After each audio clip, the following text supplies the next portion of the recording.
ये हैं जी वो असाइनमेंट्स। तो पहली प्रॉब्लम ये थी, the distance between two cities is input through the keyboard, right a program to convert the distance in metres, feet, inches and centimetres. दूसरी problem ये थी, interchange the contents of two variables without introducing third variable. तीसरी problem थी कि if a 5 digit number is input through the keyboard, right a program to calculate the sum of its digits.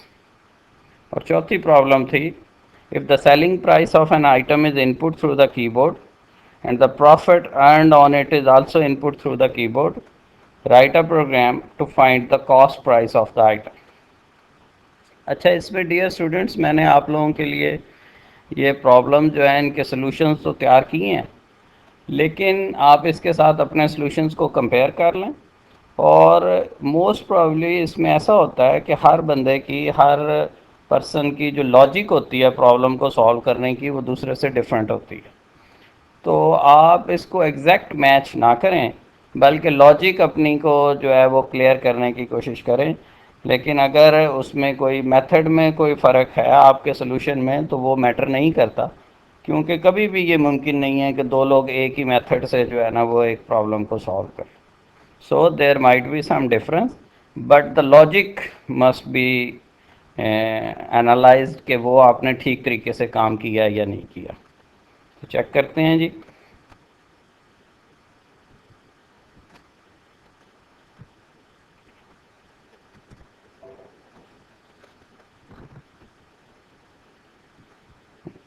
ये है जी हमारा पहला programme.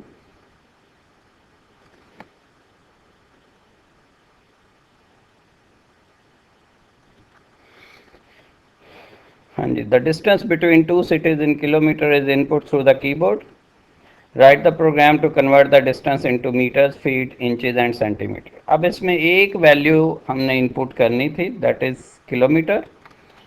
अब distance जो होगा, the value that we will input would be in kilometers, तो उसे metres में हमने कन्वर्ट करना है। तो आप लोगों को पता है कि 1 किलोमीटर में 1000 मीटर्स होते हैं।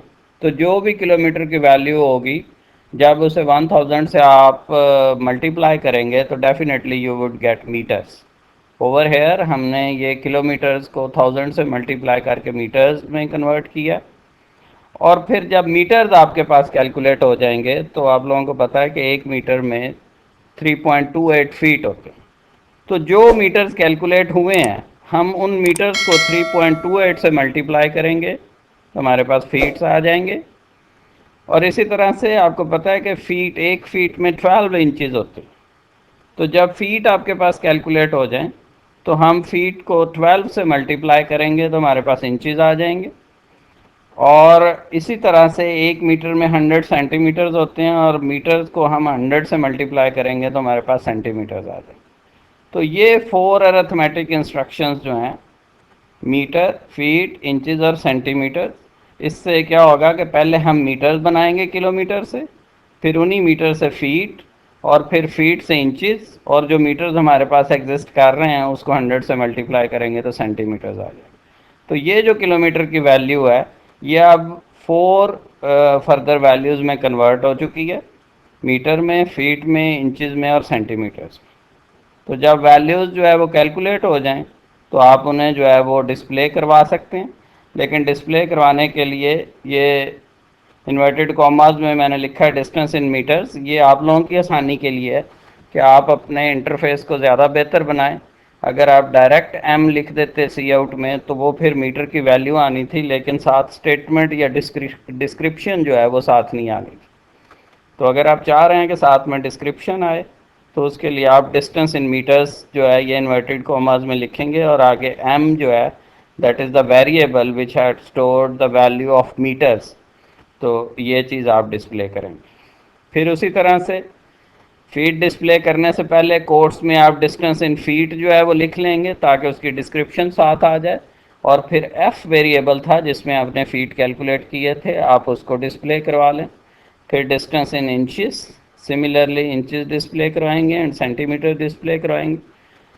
अब इस तरह से ये होगा कि आपके मीटर्स, फीट, इंचेस और सेंटीमीटर्स जो है वो डिस्प्ले हो जाएंगे। रन करते हैं जी।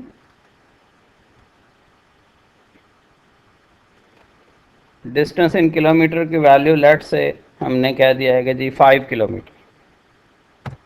Distance in meter would be equal to 5,000. Distance in feet would be equal to 16,400. Similarly, inches and similarly distance in centimeters we have calculated. अब ये जो वैल्यूज़ आई हैं ये 5 किलोमीटर्स को हमने मीटर्स में भी कन्वर्ट कर दिया, फीट में भी कन्वर्ट कर दिया, इंचज़ में भी कन्वर्ट कर दिया एंड सेंटीमीटर्स में भी कन्वर्ट कर दिया। अब इसमें कुछ लोग इस तरह से करते हैं कि जैसे ही मीटर्स की वैल्यू कैलकुलेट की उसको वहीं पे सी आउट करवा लिया, फिर फीट की वैल्यू कैलकुलेट की तो वहीं पे उसको भी डिस्प्ले करवा लिया, इंचज़ को भी वहीं पे ही साथ ही डिस्प्ले करवा लिया और सेंटीमीटर के बाद सेंटीमीटर डिस्प्ले करवा लिया। तो ये स्टूडेंट की अपनी मर्ज़ी है कि वो एक दफ़ा पहले सारी वैल्यूज़ कैलकुलेट कर ले और फिर उसके बाद इकट्ठी उनको जो है वो डिस्प्ले करवा ले। और ये भी आपकी मर्ज़ी है कि जी आप एक एक वैल्यू कैलकुलेट करते जाएं और साथ में उसे डिस्प्ले करवाते जाएं। तो सोर्स कोड जो है ये हर स्टूडेंट का दूसरे से वेरी कर सकता है, इसलिए इसमें परेशान होने की ज़रूरत नहीं है। अगर आपका इसमें से थोड़ा डिफरेंट भी कोड आया तो कोई मसला नहीं है, लेकिन अगर आप लॉजिक देखें, अगर आपकी लॉजिक सही है, वैल्यूज सही कैलकुलेट हो रही हैं तो it mean you have attempted the right assignment. Okay, next assignment की तरफ चलते हैं जी। ये है जी हमारी next assignment. Interchange the contents of two variables without introducing third variable. Last time हमने इंटरचेंजिंग की थी जिसमें हमने दो वेरिएबल्स के वैल्यूज़ को जो है वो इंटरचेंज किया था with the help of third variable, जिसमें हम एक तीसरे वेरिएबल में टेम्परेरीली वैल्यू स्टोर करते थे और फिर उसकी मदद से हम दो वैल्यूज़ को दो वेरिएबल्स की वैल्यूज़ को इंटरचेंज करते थे। लेकिन इस दफ़ा हमारे पास जो टारगेट था वो ये था कि थर्ड वेरिएबल इंट्रोड्यूस नहीं करना। तो उसके लिए मैंने एक लॉजिक बनाई है, आप लोग इसको देख लें। हो सकता है आपके पास इससे डिफरेंट लॉजिक भी हो, एक प्रॉब्लम सॉल्व करने के कई मेथड हो सकते हैं, कोई इसमें मसला नहीं है। तो पहले दो वेरिएबल्स आपने लिए ए और बी, ये देखें मैंने कोई तीसरा वेरिएबल नहीं लिया। ए की वैल्यू इनपुट की, बी की वैल्यू इनपुट की, और यहाँ पे लॉजिक है। ये तीन अरिथमेटिक इंस्ट्रक्शन यहाँ पे लॉजिक है। मैंने तीसरे वेरिएबल के बगैर ए और बी की वैल्यूज़ को जो है वो इंटरचेंज करने की कोशिश की है। हो सकता है आपके पास इससे डिफरेंट लॉजिक भी मौजूद हो, लेकिन शर्त वही है कि तीसरा वेरिएबल जो है वो इंट्रोड्यूस नहीं करना। तो इसमें आप फर्ज कर लें कि आपने जो वैल्यूज़ इनपुट की हैं, जैसे ए की वैल्यू आप इनपुट करें तो लेट से आप ए की वैल्यू 10 दे दें एंड बी की वैल्यू जो है वो आप 15 दे दें। तो ये बात जहन में रखें कि ए की वैल्यू अगर 10 है और बी की वैल्यू 15 है तो यहाँ पे जब आप लिखेंगे A is equal to A plus B तो 10 प्लस 15 आपके पास ए की नई वैल्यू जो हो जाएगी वो 25 हो जाएगी। और उसके बाद b जो है वो कैसे कैलकुलेट होगा कि b is equal to A minus B. अब a की वैल्यू 25 है, b की वैल्यू 15 है, तो 25 माइनस 15 b की वैल्यू 10 हो जाएगी। और फिर a is equal to A minus B, तो a की वैल्यू 25 है माइनस 10, तो नया a जो आपके पास कैलकुलेट होगा वो 15 होगा। इस तरह से a की वैल्यू जो है वो 15 हो जाएगी और b की वैल्यू 10 हो जाएगी, जबकि हमने जो इनपुट की थी वो a की वैल्यू 10 इनपुट की थी और b की वैल्यू 15 इनपुट की थी। तो जो वैल्यूज़ आपने इनपुट की, हमने with the help of arithmetic operators हमने क्या किया है कि उनकी वैल्यूज़ को जो है वो स्वैप कर दिया है। ए की वैल्यू बी में चली गई है और बी की वैल्यू ए में चली गई। आप 10 और 15 के अलावा कोई भी वैल्यूज़ लेके आप इस मेथड को अप्लाई कर सकते हैं and you will get the result कि जो वैल्यू आप बाद में डिस्प्ले करवाएंगे वो वैल्यू इंटरचेंज हो चुकी होंगी। मीन जब ए की वैल्यू डिस्प्ले करवाएंगे तो वैल्यू ऑफ बी डिस्प्ले होगी, और जब बी की वैल्यू डिस्प्ले करवाएंगे तो जो वैल्यू आपने ए को दी थी वो वैल्यू बी के डिस्प्ले होगी। तो बेसिकली ये जो आपके पास तीन अरिथमेटिक इंस्ट्रक्शंस हैं, इन्होंने आपके ए और बी की वैल्यूज़ को with the help of arithmetic operators interchange कर दिया।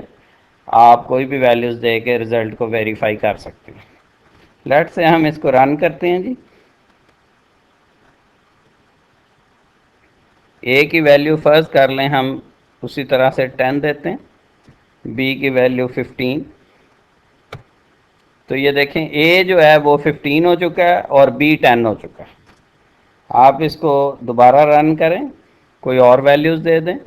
लेट से आप वैल्यूज़ दे देते हैं 25 ए की, और बी की वैल्यू आप दे देते हैं 23।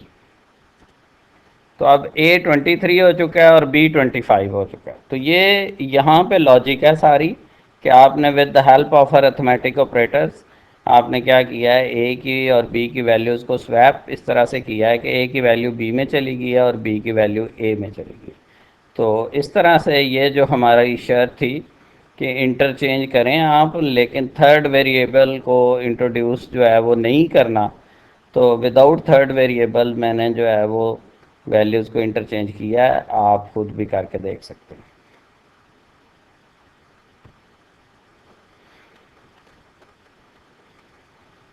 नेक्स्ट असाइनमेंट हमारी थी कि 5 digit number is input through the keyboard, right a program to calculate the sum of its digits. तो इसके लिए ये है कि जी आपने एक नंबर जो है वो इनपुट करना है जो कि 5 डिजिट नंबर होना चाहिए, जिसमें जैसे 12,345। तो ये इसमें 5 डिजिट्स आती हैं। तो कोई भी आप 5 डिजिट नंबर ले लें, लेकिन नंबर की शर्त यह है कि उसमें 5 डिजिट्स जो है वो होनी चाहिए। तो प्रॉब्लम आपके पास यह है कि जो नंबर आप एंटर करें उसकी जो डिजिट्स हैं वो आपस में ऐड हो जाएं। लेट्स से कि 12,345 है, तो इसकी जो डिजिट्स का सम बन रहा है वो क्या बन रहा है कि अगर आप 2 + 1 3, 3 + 3 6, 6 + 4 10 एंड 10 + 5 15। तो 12,345 को अगर आप इसकी डिजिट्स को ऐड करेंगे तो 15 आंसर आएगा। तो हमने जो नंबर एंटर करना है वो एक नंबर होगा 5 डिजिट का, और उसकी डिजिट्स का सम जो है वो हम डिस्प्ले कराएंगे। अब इसमें मैंने डाटा टाइप यहाँ पे लॉन्ग डिक्लेयर की है, क्योंकि आपकी जो इंटीजर डाटा टाइप है इसमें मैक्सिमम 32,768 तक का डाटा आ सकता है। तो 5 डिजिट में जो मैक्सिमम डाटा है वो 32,000 से ऊपर नहीं जा सकता। तो अगर आपने 50,000 की फिगर एंटर करनी है तो उसके लिए फिर इंटीजर डाटा टाइप जो है वो इनफ नहीं है। तो उसके लिए आपको ज़्यादा बाइट्स जो है वो रिक्वायर्ड होंगे, तो लॉन्ग मेमोरी रिक्वायर्ड होगी। इस वजह से मैंने उसे लॉन्ग डिक्लेयर किया, ताकि जो नंबर है वो अगर 32,000 से एक्सीड भी कर जाए तो 5 डिजिट नंबर, चूँकि वो 50,000 भी हो सकता है, 60,000 भी हो सकता है, 80,000 भी हो सकता है। तो उसके लिए फिर यह है कि अगर आप इंटीजर यूज़ करेंगे तो उससे ज़्यादा बेहतर है कि आप उसे लॉन्ग में जो है ना वो यूज़ करें। तो है ये भी इंटीजर की बड़ी फॉर्म लॉन्ग, लेकिन कैपेसिटी आपकी जो है ना वो आलमोस्ट डबल हो जाती है अगर आप इंट की बजाय लॉन्ग को यूज़ करते हैं। अब इसमें मैंने कुछ वेरिएबल डिक्लेयर किए हैं, इनका यूज़ अभी आपके सामने आएगा तो क्लियर हो जाएगी बात। तो सबसे पहले मैंने एक नंबर इनपुट किया x, ये 5 डिजिट नंबर, इसकी जो वैल्यू दूंगा मैं वो 5 डिजिट की होनी चाहिए। अब इसमें एक वेरिएबल q1 है।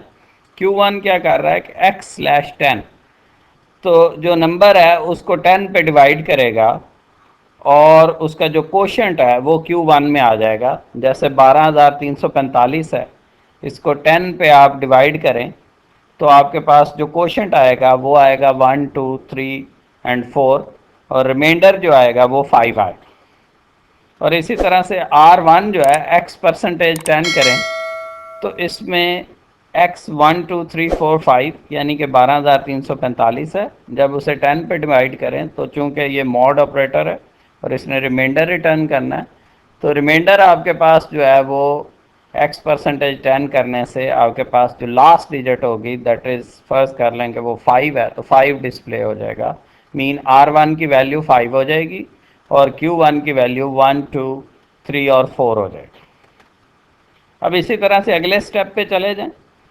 यहाँ पे Q2 is equal to Q1/10। अब इसमें जो Q1 है वो हम कैलकुलेट करके आ चुके हैं, that is 1 2 3 4, mean first 4 digits Q1 में आएंगी। अब उसको 10 पे डिवाइड करेंगे तो क्वोशंट जो आपके पास बचेगा वो फर्स्ट 3 डिजिट्स 1 2 एंड 3 आएगा। और फिर जब उसी Q1 को परसेंटेज 10 करेंगे तो आपके पास R2 जो है वो 4 आएगा। तो Q2 में जो है वो 1 2 3 आएगा और R2 में 4 आएगा। सो R1 में 5 आ गया था, R2 में second last digit that is 4। उसके बाद Q3, अब इसमें हम Q2 यूज करेंगे तो Q2 मीन फर्स्ट 3 डिजिट्स 1 2 3/10। अब इसको जब 10 पे डिवाइड करेंगे तो क्वोशंट आपके पास 1 2 आ जाएगा और रिमाइंडर जो है वो इस तरह से आपके पास 3 आ जाएगा। तो R1 में आपके पास 5 आ गया, मीन लास्ट डिजिट। R2 में आपके पास second last digit and R3 में आपके पास थर्ड लास्ट डिजिट। तो फर्स्ट कर लेंगे जी x 12,345 था, तो R1 में 5 आया, R2 में 4 और R3 में आपके पास 3 आ चुका और Q3 में 1 2 है। अब इसी तरह से फर्ज करें हम Q4 की तरफ जाते हैं। Q4 is equal to Q3/10। तो Q3 में आपके पास 1 2 यानी कि फर्स्ट 2 डिजिट्स हैं। जब 10 पे डिवाइड करेंगे तो क्वोशंट आपके पास जो है वो 1 आ जाएगा first digit and Q3 percentage 10 करेंगे तो रिमाइंडर आपके पास 2 आ जाएगा यानी कि सेकंड डिजिट आ जाएगी। तो इस तरह से हमारे पास एक जो 5 डिजिट नंबर x था, हमने क्या किया है कि उसकी डिजिट्स अलग-अलग कर दी।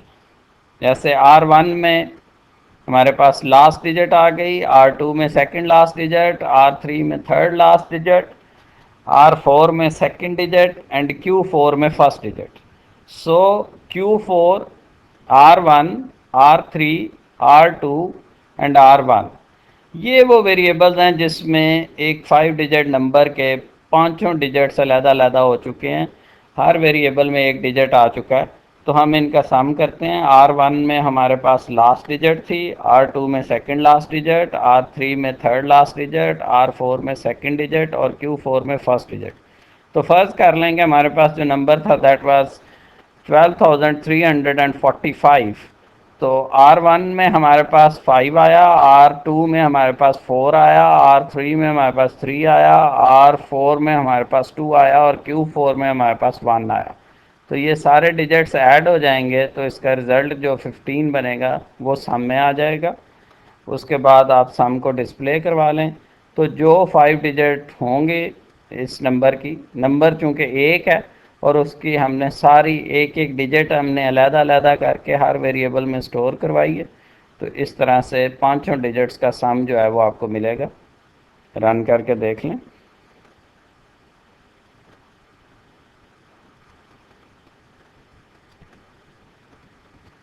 ये 12,345 एक्स की वैल्यू हमने एंटर की तो इसका जो सम बन रहा है दैट इज़ 15। फिर इसे रन कर लें।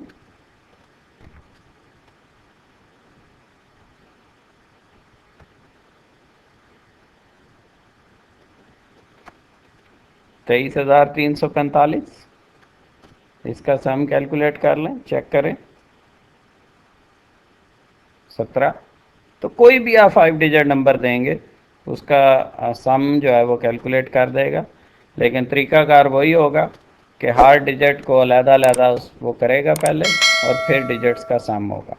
तो ये तो एक मेरे पास जो है वो आइडिया था, मैंने अपने आइडिया से इसको कैलकुलेट किया। आपको इससे डिफरेंट आइडिया से भी कर सकते हैं, लेकिन लॉजिक ये है कि एक नंबर होगा और उस नंबर में मौजूद जितनी भी 5 डिजिट्स हैं उनको आपने ऐड करना है और उसका रिज़ल्ट जो है वो आपने डिस्प्ले कराना है। ठीक है जी। Next assignment.